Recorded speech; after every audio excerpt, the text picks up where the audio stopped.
the the management of the organization and the unions that are existing in the organization.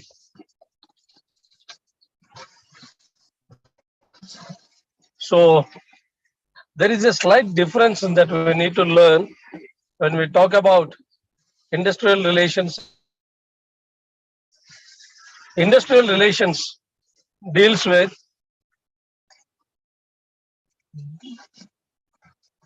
the relationship that is existing between the management and the unions of the employees. Whereas when we talk about employee relations, we talk about the relationship that is existing between the management and the employees directly. We don't see unions existing in the concept of employee relations.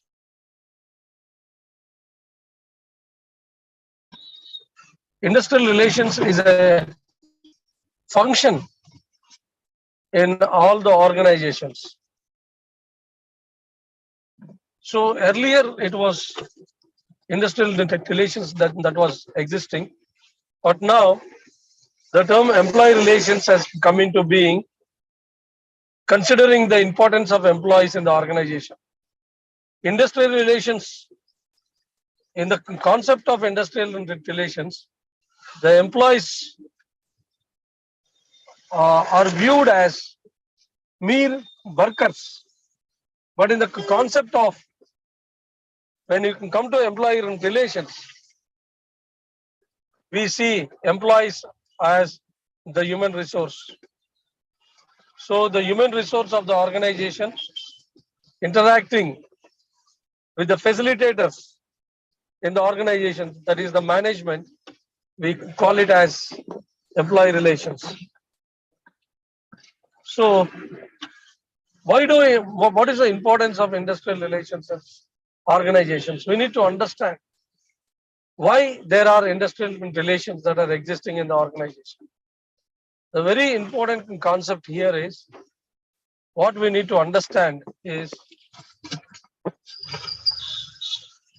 the human resource department that is existing in the organization should take care of the personnel that are working in the organization.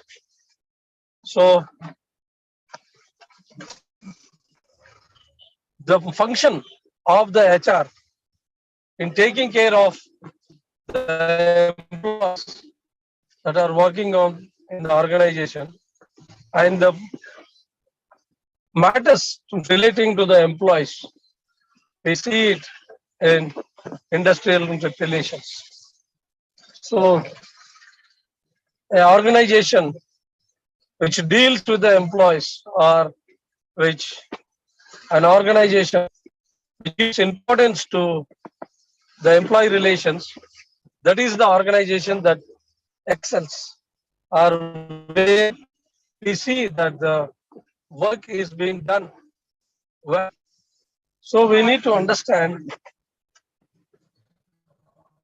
how important or how well these industrial relations play a major role in the functioning of an organization. See, when we come to the functions of human resource management, what we see is, in the functions of HRM, we see there are job analysis is a function, recruitment and selection is a function, training and development is a function, compensation is a function, organization development is a function, performance.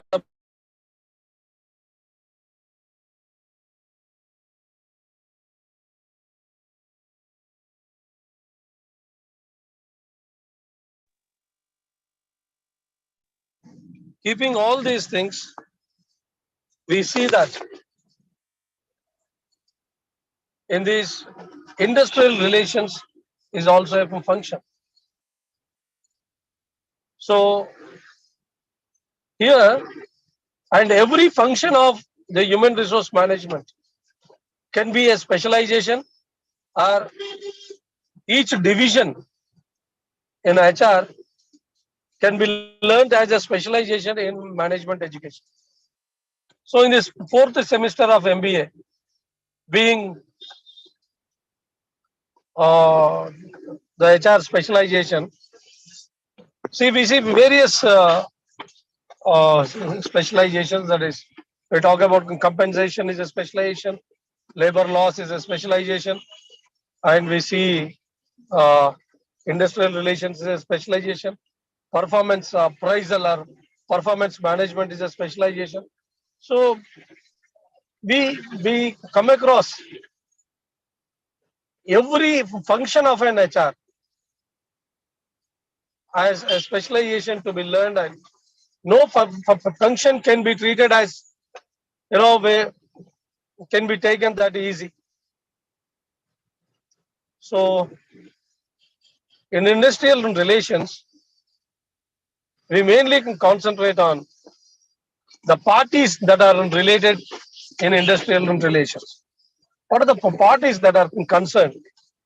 As I have told you earlier, in the meaning of industrial relations, it is the concern of the employers and the management, the management of the employers, and also it is the concern of the unions in the organization. So we come across learning of these, how these managements come across working with the management, and we see how they deal for the betterment of the employees. That can be regarding the employment, or that can be regarding the compensation. So the rules that govern the employment process are taken care by the employee relations department. So this plays a major role when we seek to learn this. We'll take a break for 5 minutes. So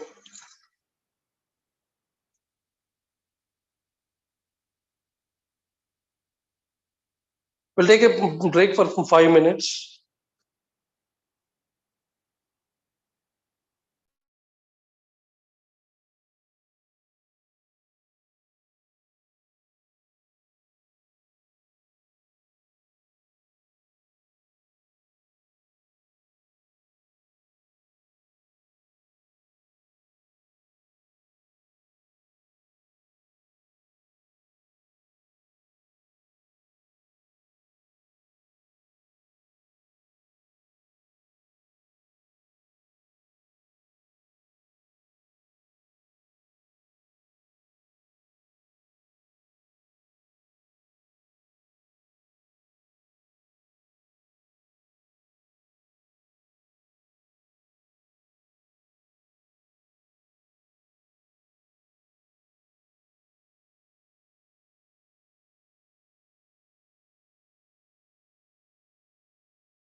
Sales officer watch.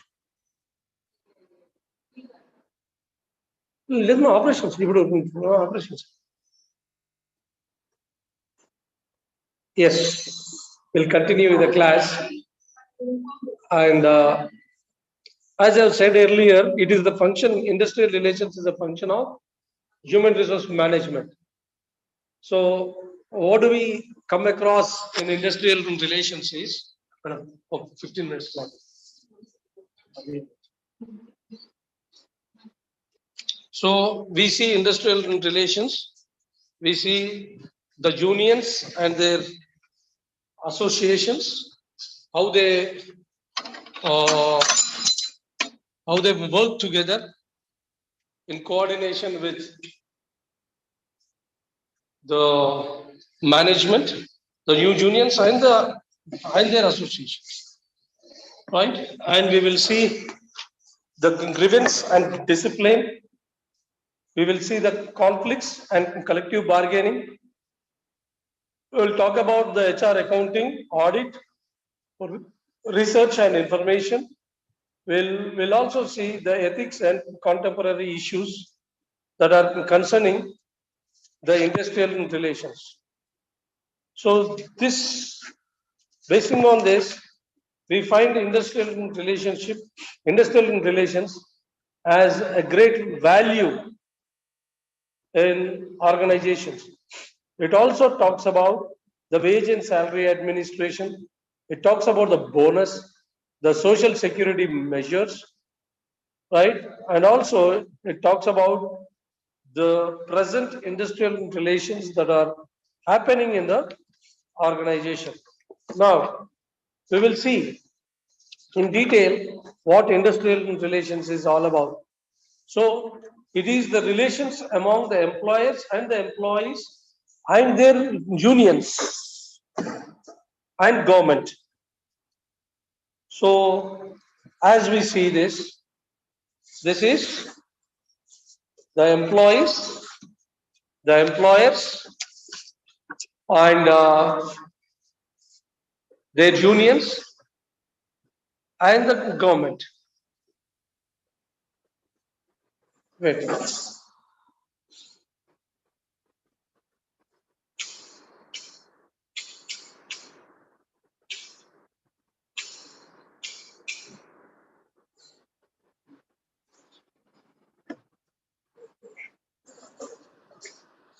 So, according to International Labour Organization, IOL, industrial relations deal with either the relationship between the state and the employers and workers organizations, or the relationship between the occupational organizations themselves. So this is according to Industrial Labour Organization. So now what are the characteristics? So let me talk something about the concept of industrial relations. The concept of industrial relations has been extended to denote the relationships of the state with employers, workers, and their organizations. So here, what we see is this includes the industrial relation, the individual relations, that is the relation between the employees and the employers, and joint consultations between employers and the employees at their workplace.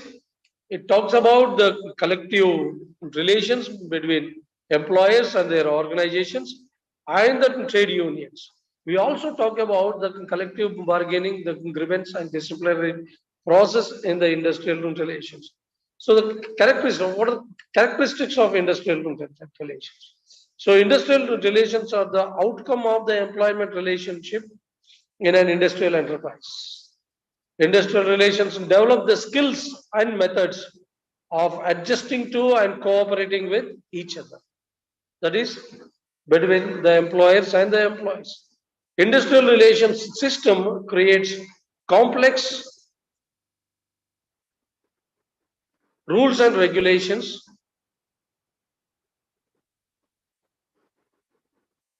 to maintain harmonious relations. The government involves to shape the industrial relations through laws, rules, agreements, and awards. See, government promotes the industries by giving some awards.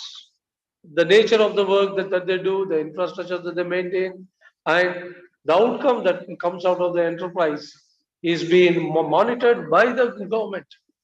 So here, so they encourage the enterprises through some awards. The important factors of industrial relations are employees, their organizations, employer, and their associations, and government. So these must be viewed and considered.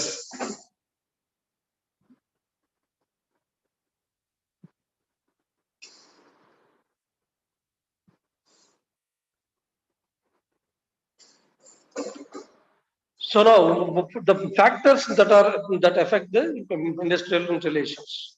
So industrial relations are influenced by various factors, namely the institutional factors, the economic factors, and technological factors. So the institutional factors that affect the industrial relations are government policy, labor legislation, voluntary codes, collective agreement, employee codes, employer federations, social institutions like community, caste, caste especially in India, right? And joint family, creed, system of beliefs, attitudes of works, and system of power, status, etc. These are the institutional factors that affect the industrial relations. And the economic factors that affect the industrial relations include the economic organization, like the capitalist, communist, mixed economy, etc. The structure of the labor force, demand for and supply of the labor force also affect the industrial the supply of the labor force does even affect the industrial relations. So technological factors are the factors include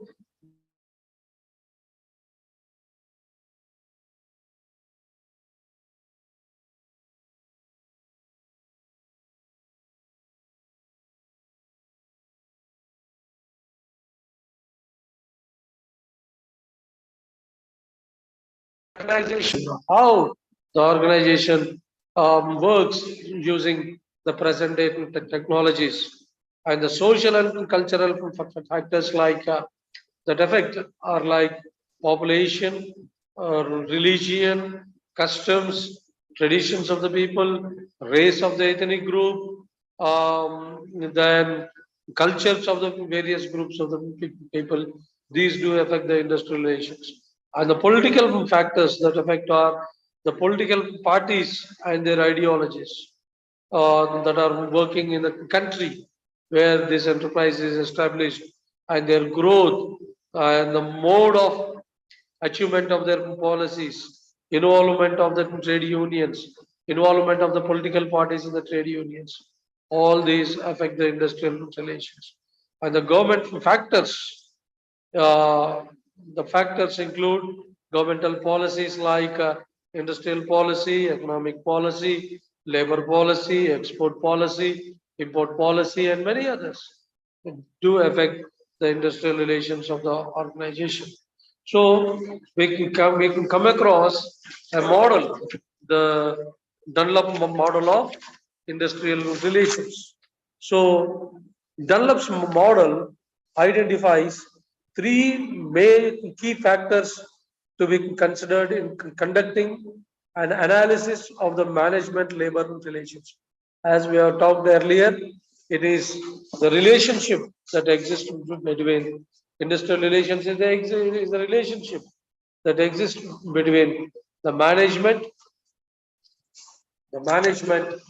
and the employees. So here Dunlop's model, it identifies three key factors. One is the environmental or economic, external economic, technological, political, legal, and social forces that impact employment relations. Number two, Characteristics and interaction of the key actors in the employment relationship. That is the labor, the management, and the government. The rules that are derived from these interactions that govern the employment relationship. So these are the three key factors that are considered in conducting an analysis of the management labor relationship by Dunlop. So Dunlop's model gives a great significance to the external forces or the environmental forces that affect the relationship between the management and the relationship. So, or in other words, we can say the management, the labor, and the government possesses a shared ideology that defines their roles within the relationship and provides the stability to the organization. So, according to John T. Dunlop, industrial societies necessarily create industrial relations, defined as the complex interrelations among workers, management, and the government. Three major participants are of industrial relations. That is the workers, their organization, and the management.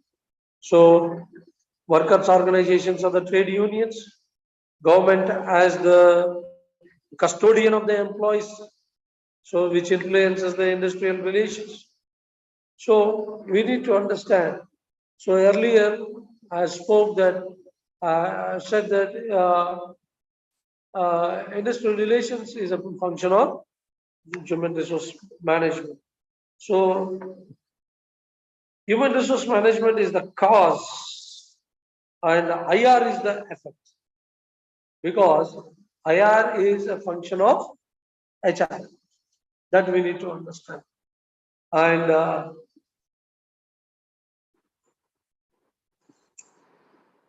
the employees who are working in the industrial relations department, they influence the HRM policies. So there is a linkage between human resource management and industrial relations that we need to understand.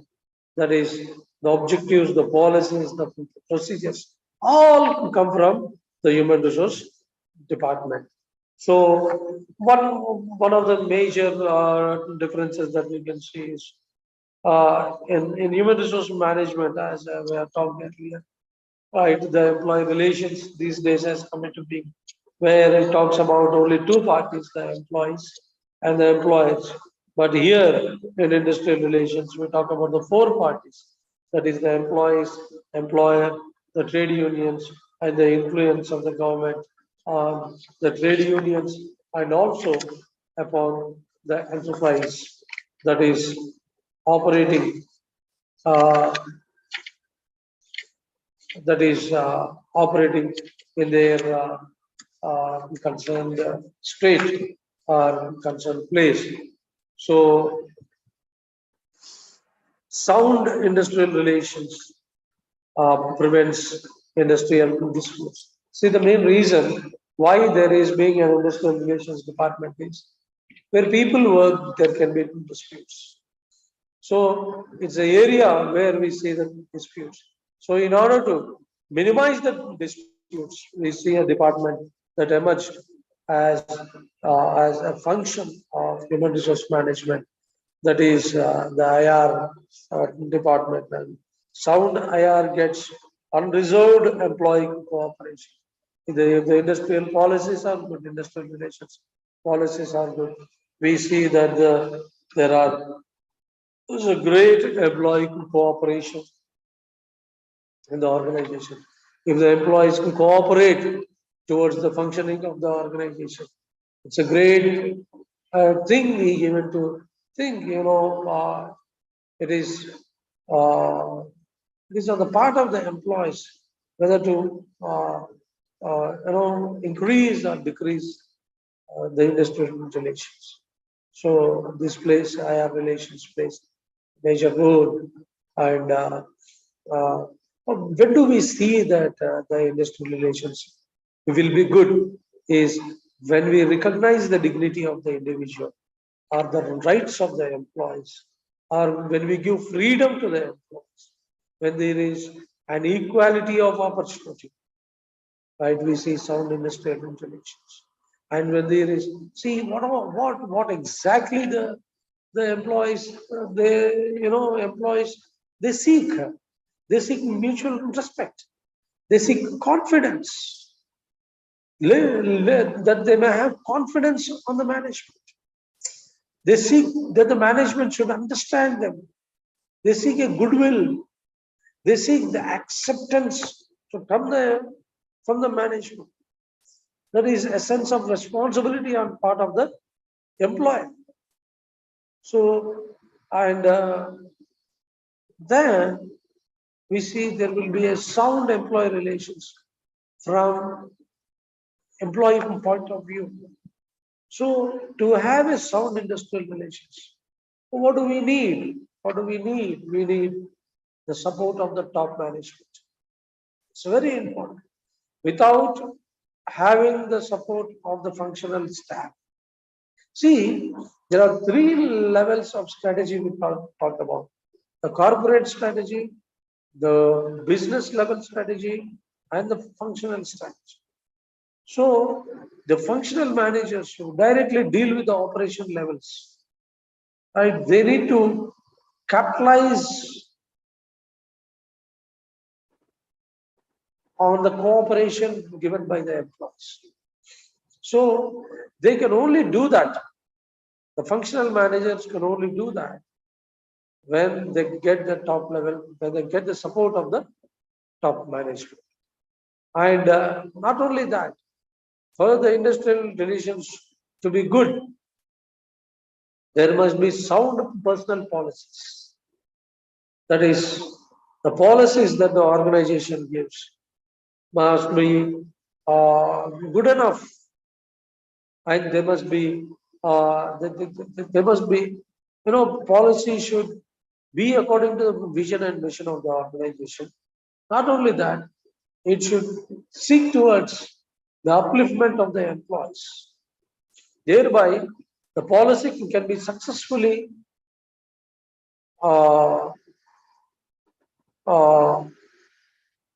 when it is followed at all levels, that is from top to bottom in an organization. And adequate practices of these policies must be. See, we talk about the policy, we talk about the procedures, we talk about the philosophy of the organization, right? So all these things, we talk about, and these policies, procedures, philosophy, and programs must be translated into action in an organization. So these are the tools in the hands of the management. How well they consider the employees and how well they look upon the employees. So then the detailed supervisory training, right? The industrial relations staff, the job supervisors must be trained in detail as how to deal with the employees. And the leadership, communication is very important when it comes to industrial relations. How good the leader is, how well he is dealing with the employees, and the follow-up of results. That is, follow-up of the turnover, the absenteeism, the departmental morale, the grievances, employee suggestions, wage administration, etc. All must be taken care and seen upon. So we just can't ignore. We just can't ignore, right, the industrial relations. So what have we seen today is what is industrial relations. We have also seen what the difference between industrial relations and employee relations. We have seen the difference between human resource management and industrial relations. We have seen the definition of industrial relations, and coming to International Labour Organization, given by International Labour Organization, right? We have also seen the characteristics of industrial relations. We have seen the factors affecting the industrial relations. We have seen the model, the Dunlop's model of industrial relations, and we have also talked about uh, how sound industrial relations can exist in the organization. And we have seen how important that is, how the top management support, how important it is in having a sound industrial relations. Now we will see the scope of industrial relations, from where to where industrial relations can fetch. Right, we will see for 5 minutes and we will just wind up the session. So the industrial relations are the relations between employee and the employee in their day-to-day work. And the scope of the industrial relations, includes relationship among employees, between employees and their supervisors or managers, collective relations between trade unions and management. It is called the union management relations. See, we don't see union management relations in employee relations. We see a union management relations only in industrial relations. Now, collective relations among trade unions and employees associations and government. See, there is also something which is called there when we talk about the employees, they have the trade union, and when we talk about the employers, they have the employer associations where they form into association and they come upon some collective policies for their organizations. So the scope of industrial relationship is very wide. So it includes the establishment and maintenance of good personal relationships in the industry, ensuring employee development and establishing a closer contact between the persons connected with the industry and between the management and the workers, creating a sense of belongingness in the minds of the management and also creating a mutual affection and responsibility and regard for each other, that is the employer and the employees. So thus stimulating the production as well as the industrial and economic development, establishing a good industrial climate and peace, and ultimately maximizing the social warfare. That is what the scope of the scope of we see the scope of industrial relations is all about. Now the objectives, lastly, we shall see the objectives of industrial relations. Right. So primarily we see 9 objectives. That is, the primary objective of industrial relations is to maintain a congenial relationship between the employees and the employers. The prime object, when we talk about industrial relationships, right, it is the prime objective of the organization is to maintain a good relationship between to maintain a good relationship between the employer and the employees. So here, what does industrial relations objectives are? The primary objective is to maintain a congenial relationship, that is a good relationship between the employers and the employees. And the other objectives of employee industrial relations are to promote and develop good labor management relations, to enhance the economic status of the worker, to increase the economic condition of the worker by improving the wages, benefits. And third one is to regulate the production by minimizing industrial conflicts through control. That is maximize through good industrial relations, we can maximize the production of the organization. Fourth one is socialize the industries by making the government as an employer. See, government also influences the industrial relations because government is also a party in maintaining good industrial relations because the policies of the government do affect the industrial relationship of an organization.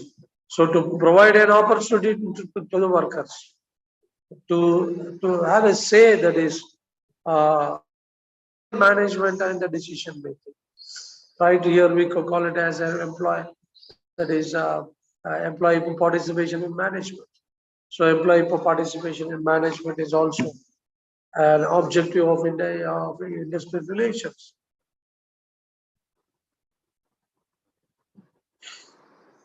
To improve worker strength in view, that is that they solve their problems through mutual negotiations and consultation with the management.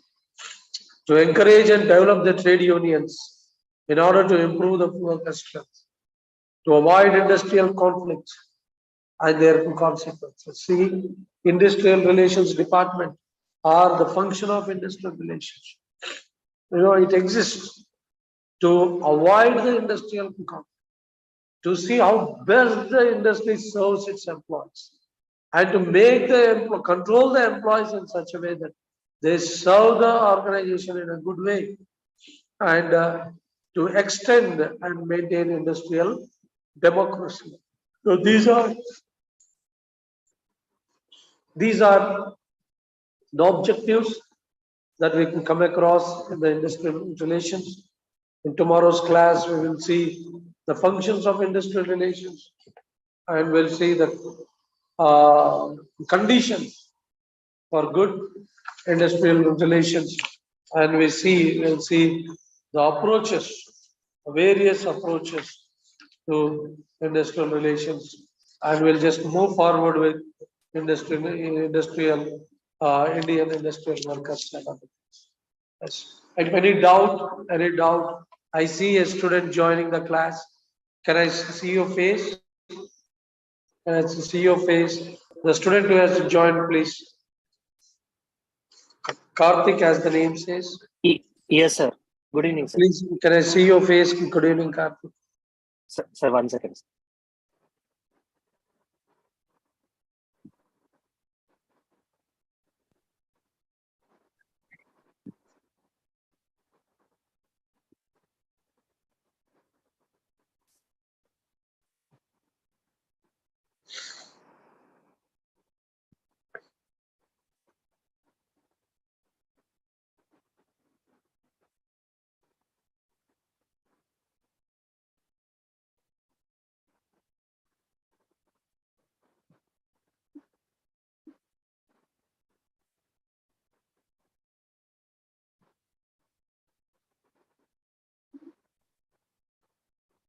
Hi, sir.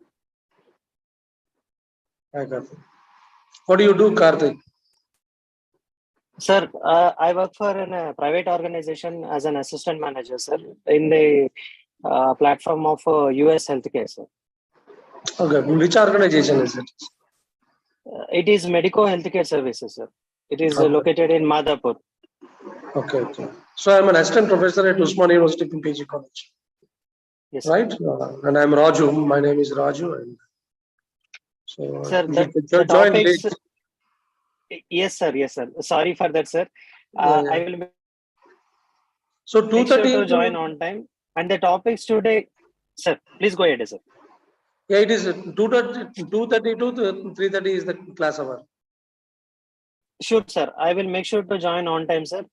The topics today that covered are like very relatable to my organization, which I work in, sir. The employees and this environmental and economical policies or labor management.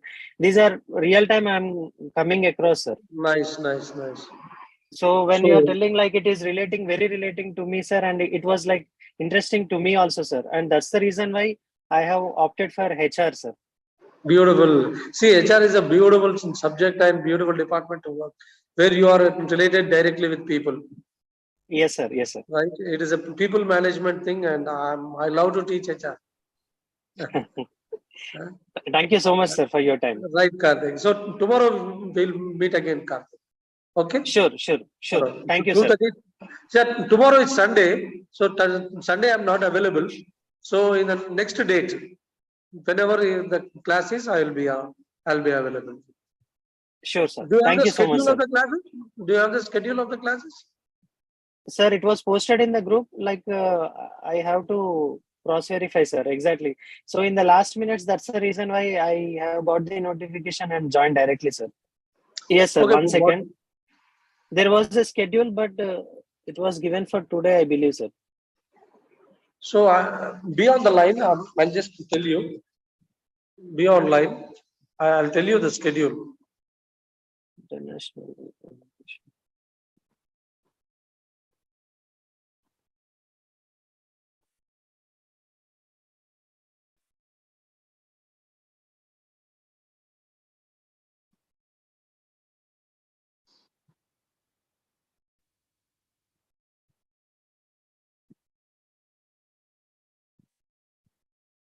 So the class is management of industrial relations. Our classes, isn't it? Yes, sir. Sixth So, and seventh also scheduled, sir. so 7th I'm not available. So 13th, 14th, and other dates see, I'm not available on Sundays. Whenever Okay, there's a sir. Sunday, I'm not available. Other dates I am available. So I'll see you again on 13th. Okay. Sure, sir. Sure, sir. Okay.